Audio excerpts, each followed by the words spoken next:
আচ্ছা, পরীক্ষার সময় যে ছাত্ররা টেনশন করে, টেনশন কমানোর উপায় কি? টেনশন, আসলে টেনশন বলে কিছু নেই, এটা একটা মানসিক রোগ।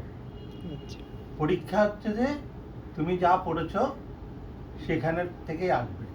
পরীক্ষায় তোমার শিখার বাইরে থেকে কিছুই আসবে না। তোমাদের যে শিখন ফল আছে সেই শিখন ফল অনুযায়ী পরীক্ষার প্রশ্ন আসে। তো তুমি যদি পুরো সিলেবাস পড়ো, বই পড়ো ঠিক মতে, তাহলে সেখান থেকে আসবে। অনেকে বলে যে প্রশ্ন আনকমন হয়েছে, এগুলো একদম ফালতু কথা। আনকমন বলে কিছু নেই। অনেকে বলে যে পরীক্ষা কঠিন হয়েছে, কঠিন বলেও কিছু নেই।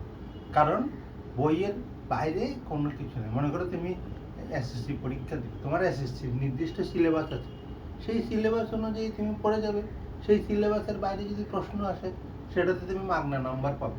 কারণ সিলেবাসের বাইরে ভুলেও কোনো প্রশ্ন আসলে সেটা মানে জাস্ট তুমি নাম্বারটা খাতায় লিখলেই তুমি নাম্বার পাবে। তো ভয়ের কি আছে, টেনশন এগুলো আসলে একদম ফেলে দাও। এটা মানসিক রোগ। তুমি এক হচ্ছে সিলেবাস ফলো করবে, শিখন ফল ফলো করবে, আর কতটুকু লিখতে হবে সেই সম্পর্কে জানা থাকলে এটা। আর পরীক্ষাটাকে আমরা সবাই মিলে ভয় পাইয়ে দিই। পরীক্ষা ভয়ের কিছু না। পরীক্ষা হচ্ছে কি জানো? পরীক্ষা হচ্ছে তুমি সারা বছর যা পড়েছো সেটা যাচাই করার একটা পদ্ধতি। তো তুমি পড়ালেখা করলে তুমি ভালো করবে, না পড়লে খারাপ করবে। টেনশন ফেলে দাও, টেনশন বলে কিছুই নেই। আর মা বাবারাও টেনশন করে, মা বাবাদেরকেও বলছে আপনারাও টেনশন করবেন। কিসের টেনশন? আপনাদের টেনশন দেখে আপনাদের সন্তানরাও টেনশন করে। ওই যে বললো যে টেনশন, এই টেনশন, এই কথাটা ওর মাথায় কোত্থেকে আসছে?